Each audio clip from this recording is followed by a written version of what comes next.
Abbiamo voluto conferire un encomio ai ragazzi e ai docenti dell'Istituto Comprensivo Garibaldi di Realmonte. Noi lo diciamo sempre, vogliamo andare nella direzione della bellezza.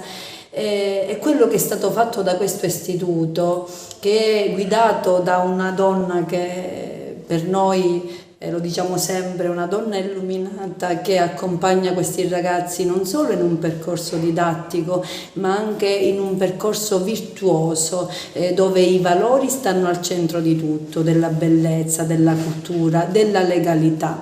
Ecco, è stato per noi un orgoglio enorme, un grande onore poter avere i nostri ragazzi ad inaugurare l'anno nazionale scolastico dinanzi al Presidente della Repubblica, ed è per questo che l'amministrazione comunale ha voluto dare questo riconoscimento all'Istituto Comprensivo nella persona del dirigente scolastico, ai ragazzi e al gruppo docente che hanno collaborato a questo progetto, alla realizzazione di questo progetto. Abbiamo anche pensato alle famiglie fragili, quindi abbiamo donato degli strumenti musicali che la scuola potrà utilizzare e dare in comodato d'uso alle famiglie non abbienti, quindi un percorso virtuoso a 360 gradi che va in direzione della bellezza e della legalità.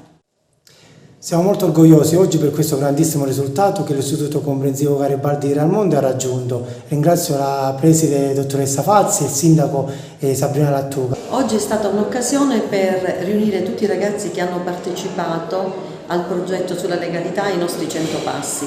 Assieme all'amministrazione comunale che ci ha sostenuto in questo percorso anche economicamente, abbiamo pensato di riunire tutti questi ragazzi che tra l'altro hanno avuto il grande privilegio di esibirsi davanti al Presidente della Repubblica a Grugliasco in occasione di Tutti a Scuola, l'inaugurazione dell'anno scolastico.